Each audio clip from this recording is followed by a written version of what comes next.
San Isidro, por haberse cuadrado mal, por haber infringido las reglas de tránsito, pues decide agarrar a patadas y a puñetes y se insulta al miembro de la Municipalidad de San Isidro. Le dice frases tan desagradables y tan indignantes como: te voy a pegar y el sueldo que ganas no te va a alcanzar para curar tus heridas. Repito, Josbel Luis Carlos Ramos Cabrejos. ¿Saben lo que es peor de este asunto? Que este señor ya había agredido a los señores del municipio en enero y los vuelve a agredir. ¿Por qué pasa eso? ¿Por qué alguien se puede tomar la libertad de tratar así a una autoridad? Porque hay impunidad, señores. Porque cuando en una sociedad no se castiga a nadie, cuando los violadores salen de las cárceles, cuando los jueces hacen su cuchipanda, cuando los ladrones salen por donde entraron muertos de risa, los chicos, los jóvenes, algunos desadaptados creen que así va a ser. Y es verdad, no les ha pasado nada. En enero no les pasó nada y vamos a ver qué ocurre ahora. Y por último hay que tener en cuenta, y vamos a pedir explicaciones al respecto, cuál es la condición de un trabajador municipal. Porque, ojo, a los policías si se los golpea uno va preso casi inmediatamente. Pero ¿qué pasa con los inspectores de tránsito a las que todo el día tratan de arrollar? ¿Qué pasa con el personal del municipio que coloca multas? También merecen ser protegidos por la ley y merecen, además, ser tratados como son personas que están al servicio de la población. Supongo que están todos indignados conmigo. Veremos cómo vamos a darle seguimiento a esta nota que fue difundida por Latina TV. Vamos a darle los créditos, por supuesto, a nuestros colegas. Y ya estamos listos para empezar con nuestro programa ¿Quién tiene la razón? Y les presento a nuestros invitados de esta noche. Está con nosotros el congresista Miguel Torres de Fuerza Popular. Muchísimas gracias por acompañarme. Y también el congresista Juan Cheput de Peruanos por el Cambio. Los dos comparten conmigo esta mesa para analizar, por ejemplo, el primer tema de debate.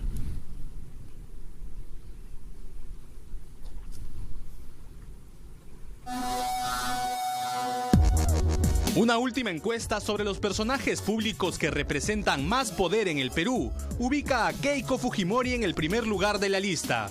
Por debajo aparece el presidente de la República, Martín Vizcarra, quien obtuvo el segundo lugar. Sin embargo, en otra encuesta, la popularidad de Keiko Fujimori cayó a su máxima esta semana y la del presidente Vizcarra aumentó. ¿Qué hechos podrían haber determinado esta diferencia?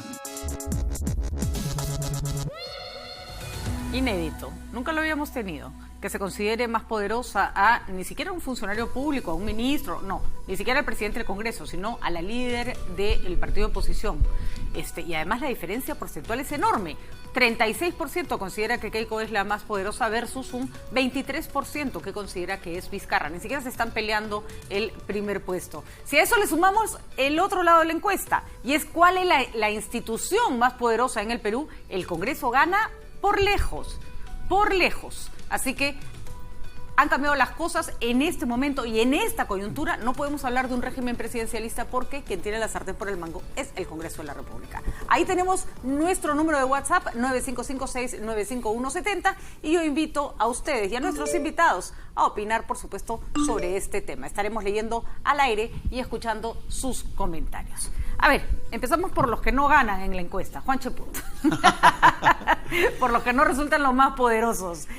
Interpretaciones. Bueno, en primer lugar, eso no es igual a la encuesta del poder en el Perú, la que hace Semana Económica. Así es. O la que históricamente hace, ¿no? Así es. En este caso, la N, la forma como se determina, es completamente abierta a todos los ciudadanos y obviamente esto refleja la percepción que tienen los ciudadanos en relación a la forma como se maneja la estructura del poder en el país. Solo para hacer una precisión, la encuesta del poder que hace siempre la revista Semana Económica, que además es tradicional, entonces se pueden ir comparando los resultados, solo trabaja con líderes de opinión y líderes de determinados y define muy bien, ¿no? Y define muy bien lo que es el poder, ¿no? La capacidad de influir en el cambio del rumbo de los acontecimientos. Por lo tanto, puede ser un líder de opinión, puede ser un líder empresarial, ¿no? Cultural, que con su acción cambia el rumbo de los acontecimientos.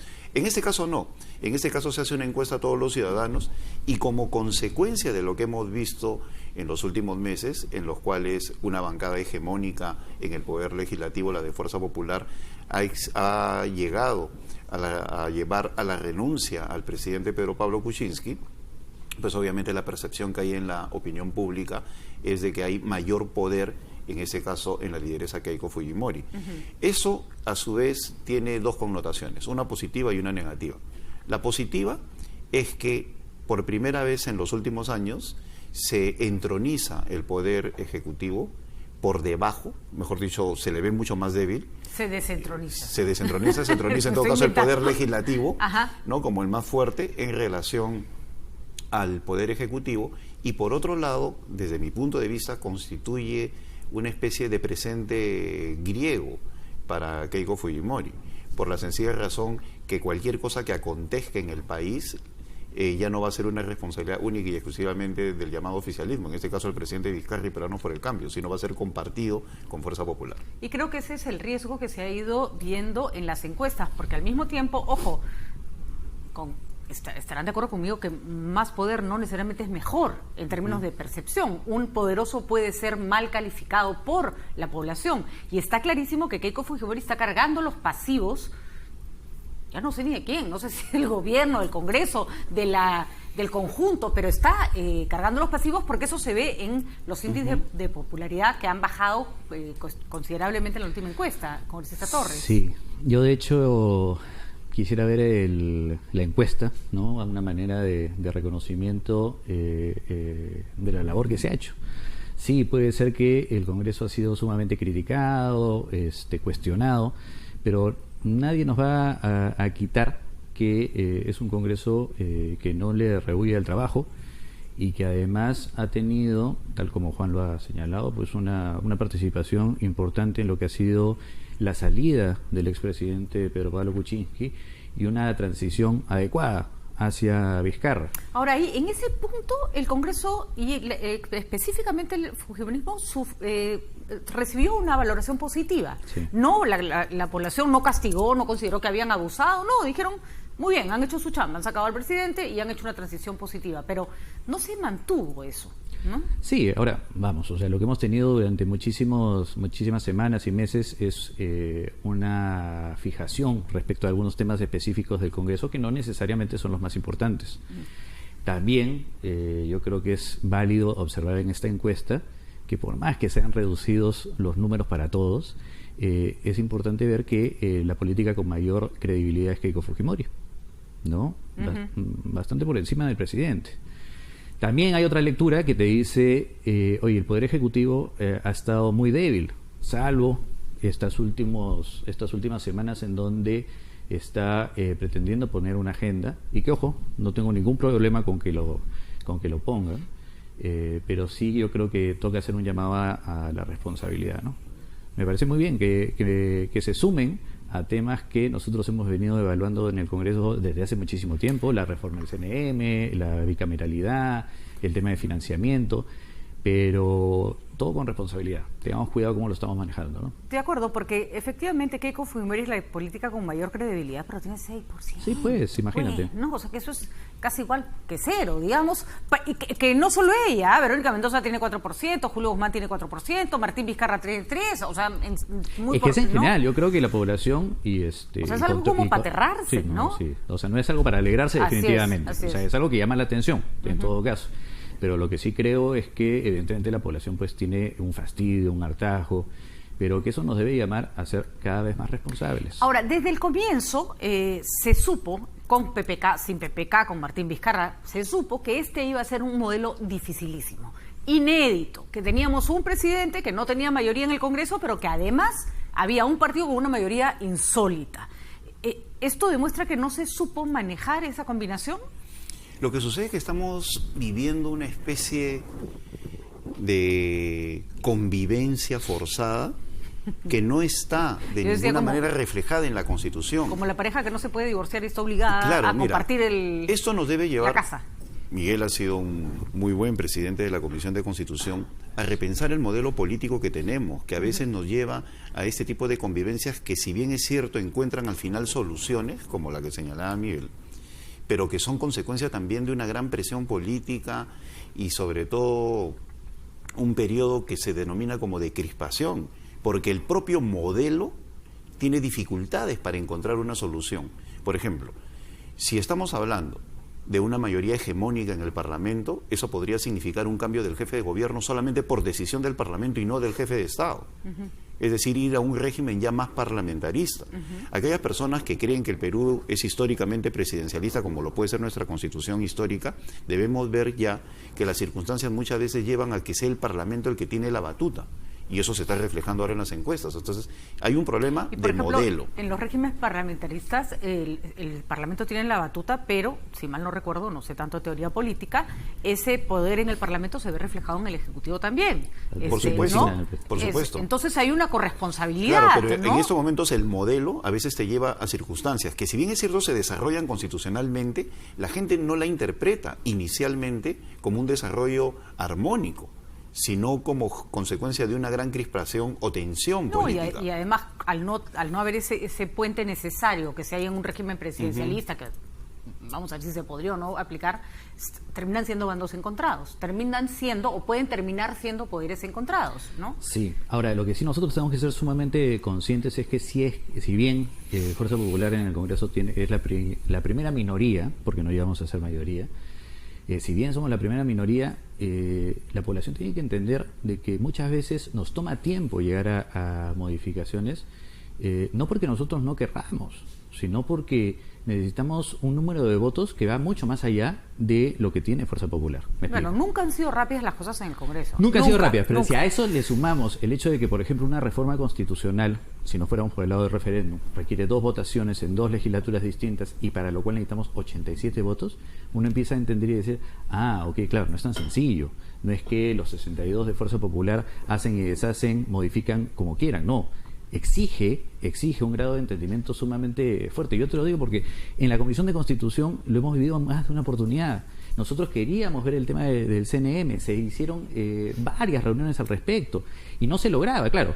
Ahora, cuando ya llega con un impulso adicional desde el Ejecutivo, yo creo que es favorable, porque finalmente estamos centrando posiciones y vamos a tener que actuar lo más rápido posible, pero de manera responsable. Ahora, hay algo que se le perdió a este Congreso, no sé dónde, pero hay algo que se le perdió. Estoy totalmente de acuerdo en que los titulares los abarcaron las Yesenias Ponce y los televisores, y eso no es ni lo más grave ni lo más importante, ¿no? Pero si eso no hubiera tenido tanto impacto, si no hubiera habido el sentimiento de que se estaban sacando leyes que necesitaba el ciudadano. Creo que, no sé, corríjame Juan, corríjame Miguel, pero ante la ausencia de sentir al Congreso mínimamente cercano al ciudadano, claro, el ciudadano está buscándote por dónde te baja la llanta, digamos, ¿no?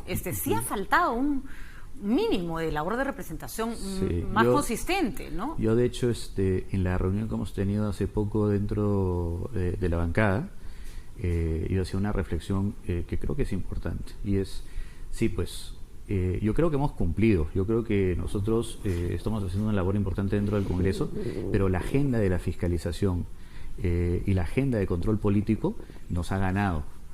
Y si tenemos que hacer un mea culpa, yo les decía a mis compañeros, yo creo que tenemos que ser más proactivos. O sea, existen reformas que están pendientes de realizar y que nosotros no podemos solamente atender al tema de la fiscalización, que es importante, que no se me malentienda, que es importante, por supuesto, pero también tenemos que acompañarlo de otras cosas. La agenda se nos marcó a nosotros porque, claro, teníamos un tema de reconstrucción que supimos responder, tuvimos un tema de delegación de facultades que supimos responder, ¿no? Entonces, pero se los comió Lavajato.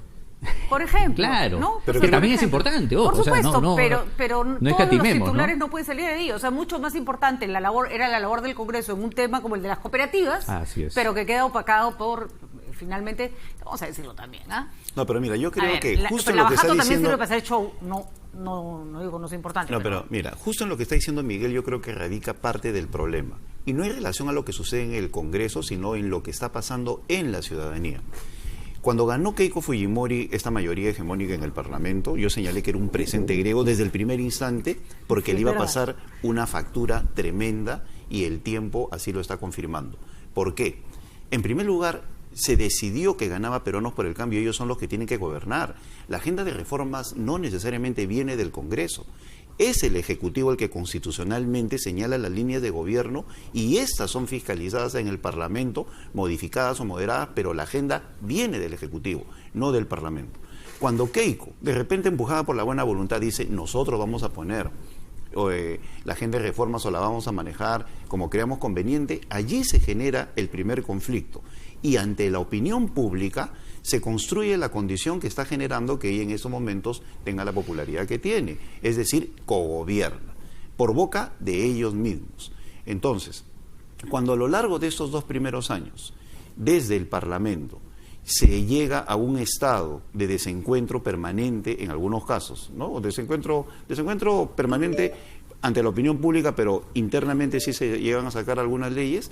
Bueno, lo que generaba era de que simplemente Keiko Fujimori estaba cogobernando, y eso no sucedió con ninguno de los gobiernos anteriores, a tal punto de que antes, cuando la bancada tenía problemas, la bancada de gobierno afectaba directamente al presidente, sea Toledo, sea Humala, sea Alan García. Pero ahora no, porque no es su bancada. Así es, ¿no? Entonces ahora los problemas de la bancada afectan directamente a Keiko Fujimori, y eso es lo que está generando esta suerte de cogobierno ante la opinión pública, este problema. Les pedía que escucháramos nuestro WhatsApp y por favor escuchamos la respuesta del congresista Torres. A ver, ¿los tenemos, chicas? A ver. Abraham Alarcón nos dice: buenas noches Abraham. El ciudadano que humilló y golpeó al inspector debe ser sancionado con todo el peso de la ley, basta de abuso. Totalmente de acuerdo, Abraham. Estamos en otro tema, pero vale la pena la aclaración.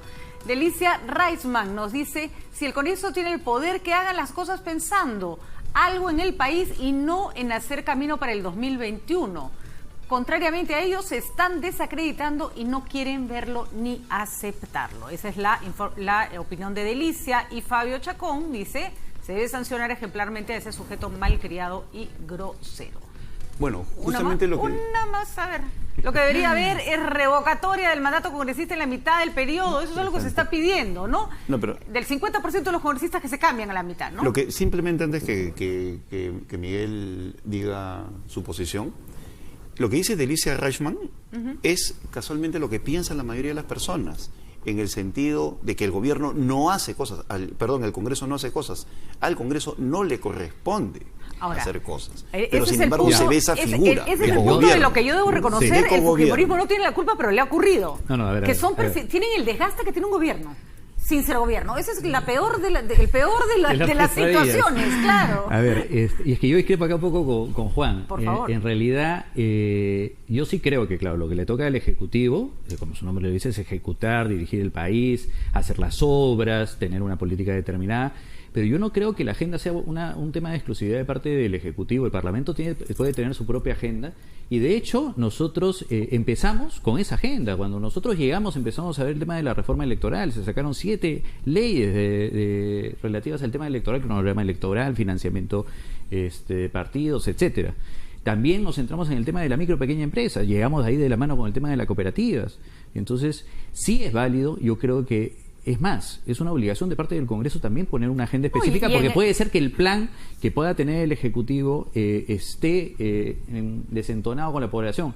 Ahora, o que simplemente se cubran necesidades distintas. Hay ciertas cosas que empuje el Ejecutivo, otras cosas que empuje el Parlamento. Sí. Ahora comentando uno de los WhatsApp que te han llegado, que dice: oigan, deberían dejar de pensar en el 2021. Sí, coincido. Uno debe legislar en el momento, pero también tienes que mirar hacia el futuro, no solamente, evidentemente, respecto de las elecciones. A mí me parece, mi humilde opinión, que el presidente de la República en las últimas semanas está escuchando más bien consejos para llegar hacia el 2021. Me parece que ha cambiado su discurso, y eso me lleva un poquito de preocupación. No tengo ningún problema con que él suba a este carro que ya veníamos avanzando en lo que se refiere a reforma electoral, la reforma del Poder de Justicia. Me parece excelente. Aplaudo de que el presidente de la República se sume a ese esfuerzo. Pero lo que sí me preocupa es que nos lleve a un discurso populista que no necesariamente pueda ser mucho responsable, ¿no? La confianza, pero ¿crees que esto va mirando a una posible elección en el 2021? Ojo, que no sería reelección. Al señor Vizcarra no lo eligieron, eligió el señor Kuczynski, ¿no? Sí, él ha dicho que no. Y espero, ¿no? Espero en realidad que su visión sea cumplir estos años y claro, terminar su periodo. Sí. Ahora hubiera sido genial que pensaran ustedes más en el 2021, porque prefiero pensar en lo que tenemos que hacer. Pero es que es interesante dejar el país que quisieran gobernar. Eso hubiera sido una excelente ruta, porque a nadie le interesa encontrar un país defalcado, sin instituciones, quebrado. No, al contrario. Bueno, pero esa es la agenda que nosotros tenemos. Es una agenda que, como te he dicho, si bien haciendo un mea culpa, hemos tenido momentos en los cuales hemos visto reducido la fuerza, dedicándonos al tema de la fiscalización.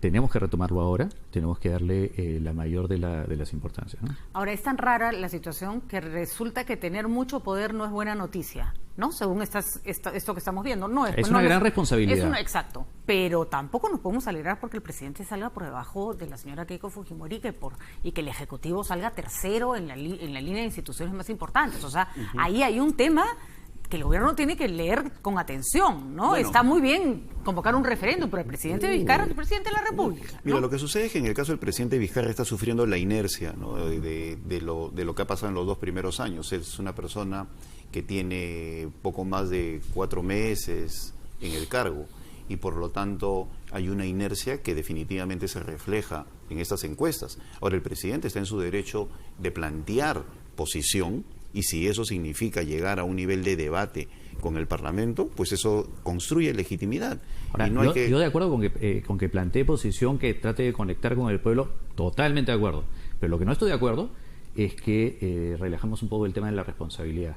Y eso yo lo puedo ver en los proyectos de reforma constitucional. Si me llega un proyecto de ley de reforma constitucional donde el artículo 1 dice el objetivo de esta norma es lograr una bicameralidad. Artículo 2. La Cámara será unicameral. Ya, de acuerdo. No, un momentito. Son proyectos de ley separados. No en el mismo... Hacemos una apuesta. Juan. Allí hay una apuesta que es la misma. Lo que sucede y las gana todas. Le debo como 8 chifas. No te lo recomiendo. No te lo recomiendo. Pero mira, lo que voy...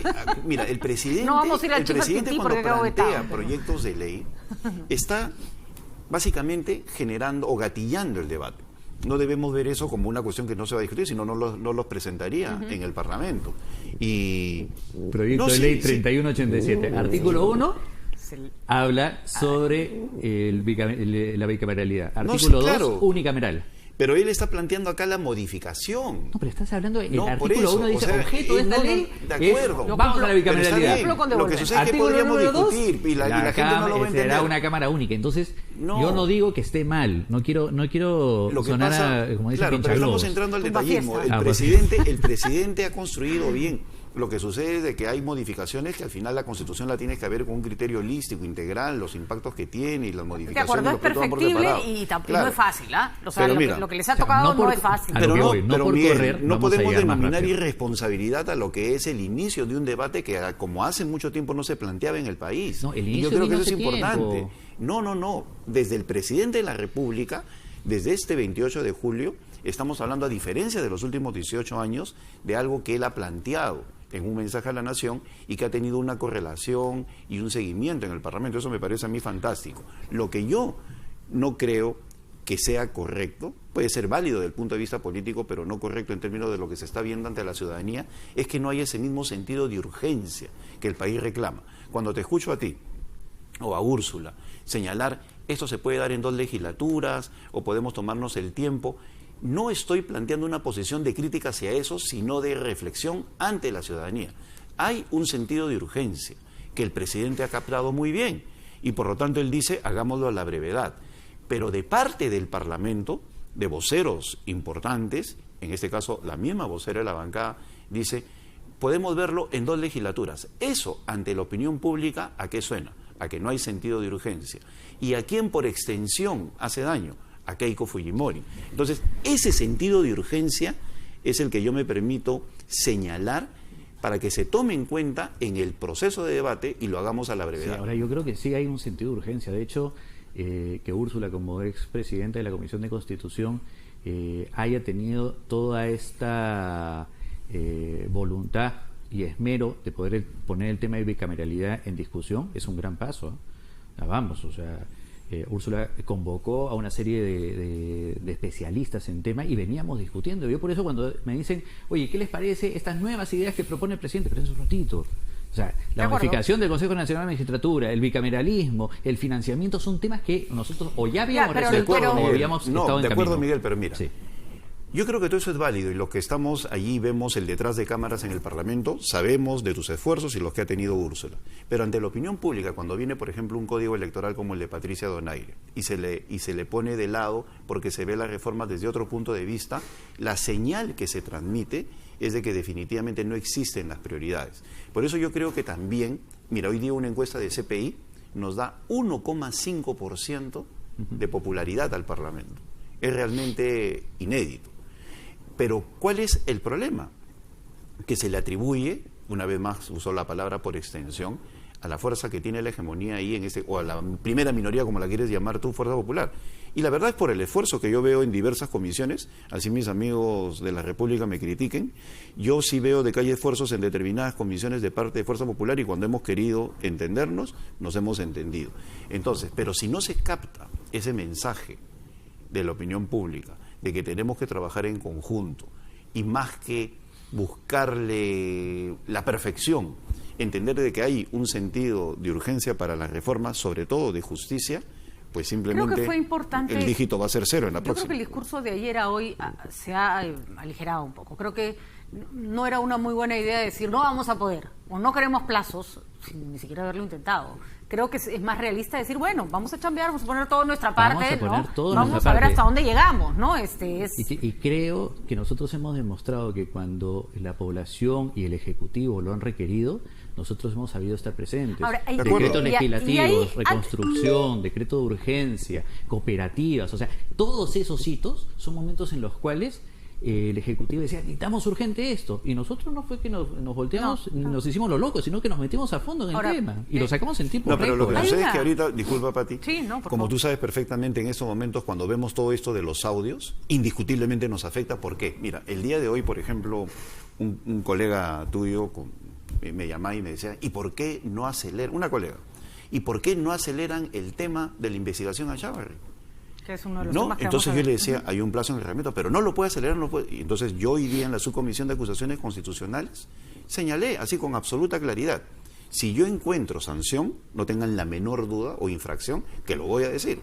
Claro. Y si no lo encuentro, pues también lo voy a decir, así me enfrente a todo el mundo. No, a mí no me van a llevar de la nariz. Pero en segundo lugar, los plazos son importantes. Tenemos que respetar no solamente el debido proceso, sino lo que significa la subcomisión de acusaciones constitucionales en términos de lo que se está observando al país como respetuoso de un Estado de Derecho. Ahorita vamos a entrar en ese tema porque justo vamos a hablar de las acusaciones constitucionales pendientes en el Congreso de la República, pero nos gustaría escuchar, nos ha pasado un audio de WhatsApp, me parece. Buenas noches. Les decía, ¿por qué no se está tratando el asunto de eliminar la inmunidad parlamentaria? Esa es la razón por la cual el pueblo no quiere saber nada del Congreso. No es que no queremos que el Congreso se cierre, que no haya reelección. No, el asunto está en la inmunidad parlamentaria. Entran al Congreso muchos delincuentes que se amparan en ella y durante 5 años los estamos manteniendo. Muy bien, señora Hopkins, le agradecemos su participación con ese audio de WhatsApp. Sí. Y creo que a raíz de lo del congresista Ríos, ¿es? Sí, Benicio Ríos, gracias por recordarme el nombre. Queda claro que yo creo, no sé, podría acotarse la inmunidad más. Yo creo que está, lo que pasa es que yo creo que la población no conoce algo. Primero es que está bastante bien acotada, en el sentido de que no existe inmunidad por actos que nosotros hayamos realizado antes. ¿Okay? Por eso el señor Ríos hace rato debería estar preso, ¿no? Exactamente. Él tiene pues una inmunidad, o sea, no tiene esta cobertura que le da la inmunidad. Pero también, para ser responsables, tenemos que decir de que, por ejemplo, yo entendí la inmunidad cuando hablé con Víctor Andrés Belaúnde, porque él me comentaba y me decía que en su lucha contra el clan Orellana, Orellana lo bombardeaba de denuncias. Entonces, claro, esa es una manera a través de la cual tú puedes limitar, anular casi a un congresista de la República. Entonces, no es porque sea una bollería. Pero ¿qué pasa, por ejemplo, si un congresista insulta a un ciudadano? es que el congresista en su calidad de congresista está protegido por la inmunidad parlamentaria. Entonces, no... Es ahí donde definitivamente tenemos que mejorar el trabajo en la Pero Comisión ahí está la de Ética. flagrancia, Es- pues. Pero esa es la flagrancia y También es cierto. ¿no? Y si es un Lo ponen agravio... inmediatamente a no, disposición del así Congreso, el de Congreso ética. tiene que tomar Porque una yo creo que decisión, si ¿no? se arreglan esos detalles, o sea, si la gente siente que el congresista se excede y comete una falta, un agravio, un delito, tiene que funcionar un mecanismo de control. No Lo que podemos sí, esperar es que 5 mira, años a que termine su El su problema mandato. no es la inmunidad, sino las personas. ¿Ya? Estamos hablando de un sistema. La inmunidad es una institución parlamentaria que en un país sin una organicidad, ¿no? Sin una estabilidad en las reglas de juego, pues simplemente es necesario. Bueno, pero no por le- lo que dice Víctor Andrés García Pero de no la le UNDE, levantaron al señor Ríos la inmunidad de arresto y No. por eso es que se escapó. No, y de esas son las acuerdo, cosas que pero no por deben eso te pasar, digo, el pues, problema ¿no? somos las personas. Yo creo que en la medida de que el Congreso funcione adecuadamente y sancione a quien lo merece y no caiga en el llamado otoronguismo, ¿no? Enfermedad clásica de los países sin instituciones, pues simplemente la inmunidad sí es un atributo que desde mi punto de vista, y esto lo digo a título personal y no como en nombre de mi bancada, sí creo yo que es fundamental para ejercer la fiscalización. Pues de De lo acuerdo. contrario, te paraliza cualquier esfuerzo fiscalizador, un juicio, una demanda. De acuerdo. Entonces, O sea, es no una cuestión puede discutible. dejarse al descubierto o desprotegido el congresista, pero tampoco se puede convertir en un escudo para que haga lo que le da la gana. Creo Ahora que ese también, es el claro, punto, también... ¿no? sí. Después de la pausa seguimos con él también.